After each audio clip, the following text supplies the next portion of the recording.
All right, hi everybody. My name is Zoltan Feldman, and today I'm joined by Miami alum Marc Connor. So thank you so much for being here today. Hi, thank you. All right, so Marc is the co-founder of Rootberry, a brand new food option on campus. All of their foods are completely vegan, plant-based. You can find them across campus in all of our different markets, like McCracken and Emporium.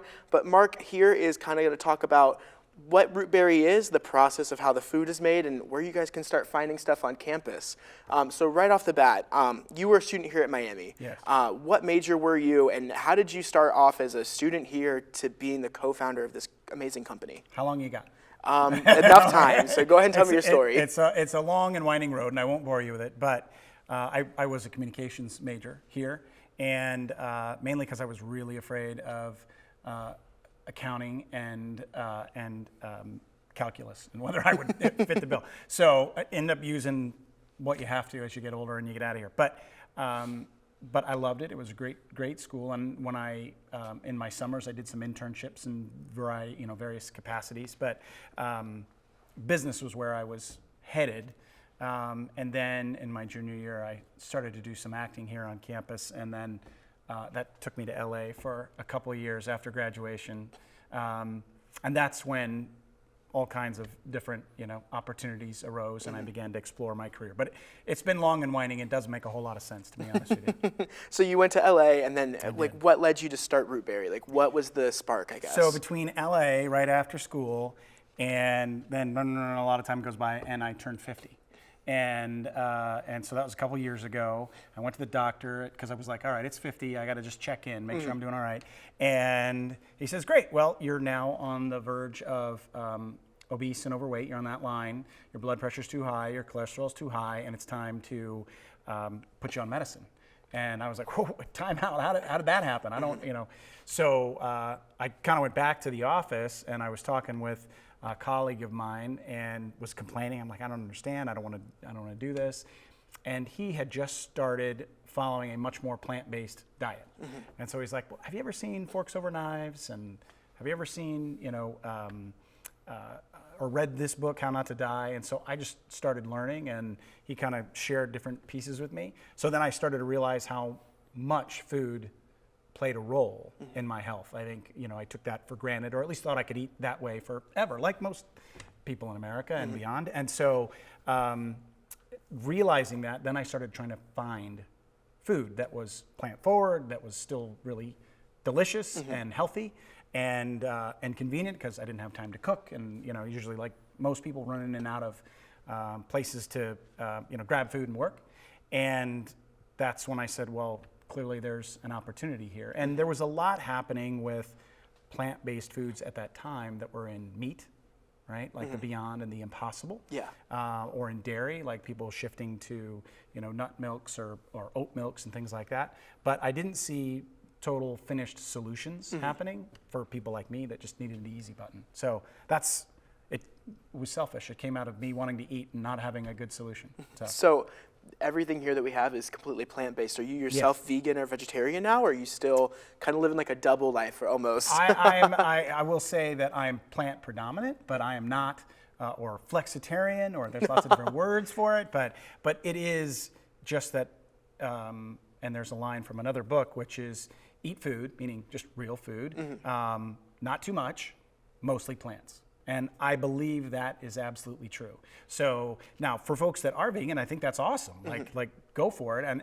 And my whole point of Rootberry is that we wanted to create ways for more people to eat more plants more often. I grew up with what's for dinner, and the answer was chicken, meat, turkey, whatever. Steak and potatoes. Right. And vegetables weren't even mentioned. Now, they might have been served, but they weren't that great. And I have no idea what to do with them, besides microwave them or boil them. So that was the whole idea, was to make it center of the plate and make it for everybody. Amazing. So you kind of already mentioned your little platform there with your 3 things.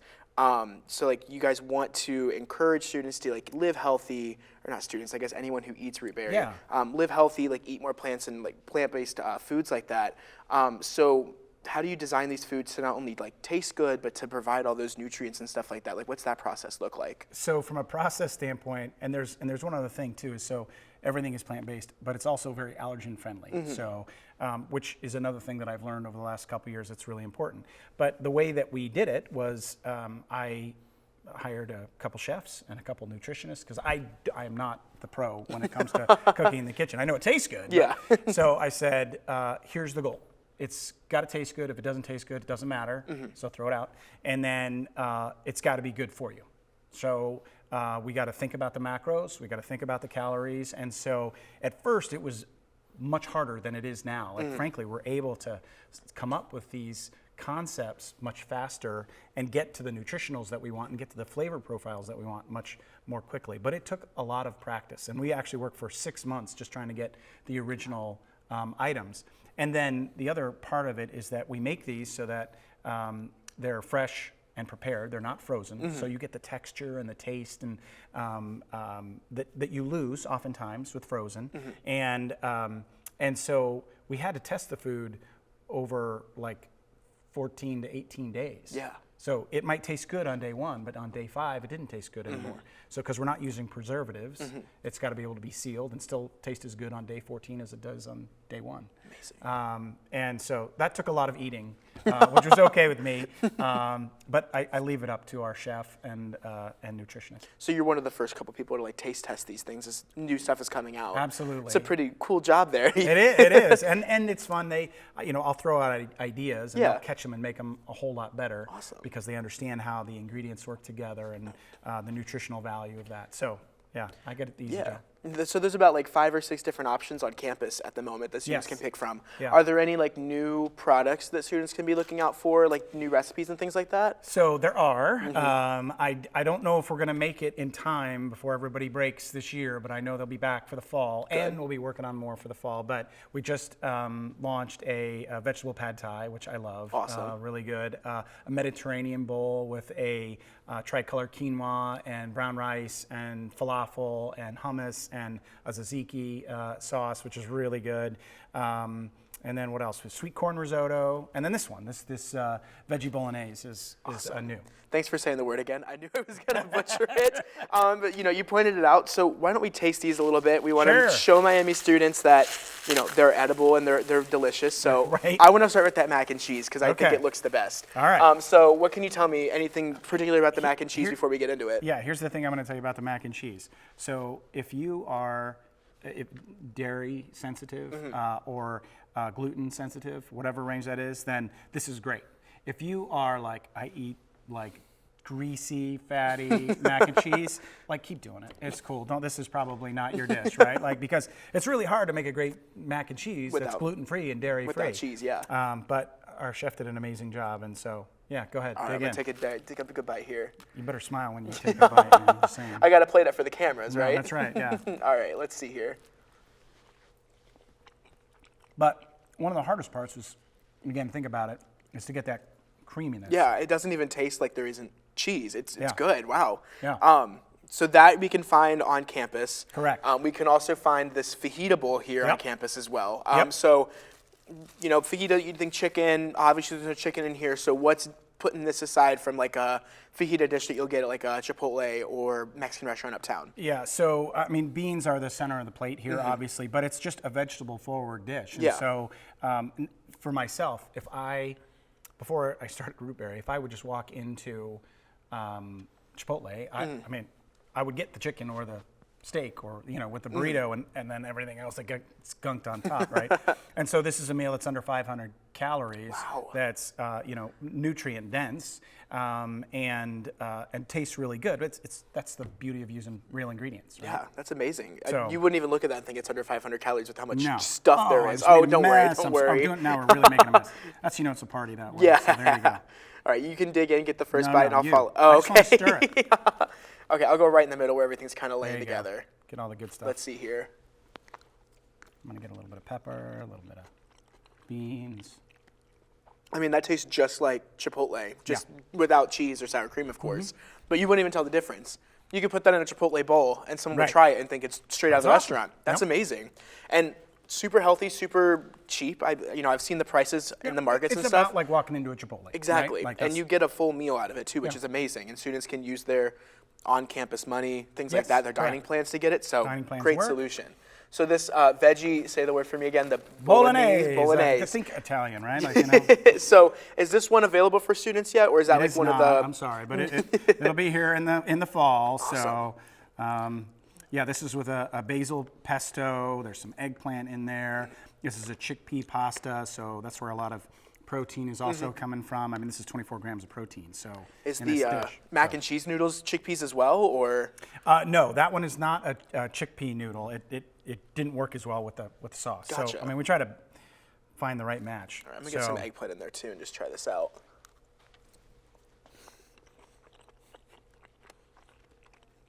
That is so good. I'm trying to like make myself look kind of polite on camera while I'm munching, but like, yeah, but that's so good. Like I could eat all 3 of these any day of the week. That is so Thank good. you. And of course, you know, you can't have a dinner without your desserts. Do you like some desserts? Yeah, so like you got What do you chocolate wanna chip do? cookies, you've got this oat bar that's Yeah. kind of calling for me. Okay. These energy bites too. Is that more of a dessert, kind of like a snack kind of? So the energy bites were my way to solve my problem that I love to snack. Yes. And I like sweets, but I know that sugar is a real consideration here. So it's not good for you. So I wanted to have something that was healthier and that gave me that indulgence, Yeah. but that also was what it is, an energy bite. So well balanced with macros. You pop 1 or 2 of those in. I mean, it's 9 grams of protein. Oh, wow. But it's just really tasty, and you don't get that weighed down sugar crash kind of stuff happening. And this is a blueberry oat bar, again, gluten-free, which is hard to find, and a nice little tasty dessert. That's amazing. Wow. You like everything else, like you can say it over and over again. You can't even tell that it's vegan. And like I've had vegan stuff before. Like I've tried tofu. Yeah. And you just get that like not even like that mushy, spongy Yeah. taste, but like Yep. you can't even tell that these are. I didn't like tofu for a long time, and well, actually until this, and that was one of my things. Is I said to the chef, I said, you got to fix tofu for me because I can't eat it. So we came up with a whole seasoning and roasting process where, frankly, you put it in front of people now, and like if you don't tell them and you sneak it in, they're like, well, was that chicken? Was that, not that we're trying to be that. We're just trying to like not make it a thing. Like elevate it a little bit more. Right? Than, Just make it a great tasting dish. Nobody really notices if something is missing. It just, that was great. I feel full. I enjoyed it. And Yeah. I'm not comparing it to anything. I'd eat this again in a heartbeat. That was delicious. I haven't had dinner Thank yet, you. so that was a good like appetizer, I guess you There could you call go. it. There you go, some So, leftovers. but thank you so much for stopping in and giving us like a nice little sample of what you have to offer. I really Please. appreciate it. Yeah. It's my pleasure. Thank you very much. Of course. You guys at home can follow Rootberry on Instagram at rootberry_life. And be sure to check out all of our Miami markets across campus and try some of these dishes yourself. Yes, please. Thank you. Thank you guys for watching.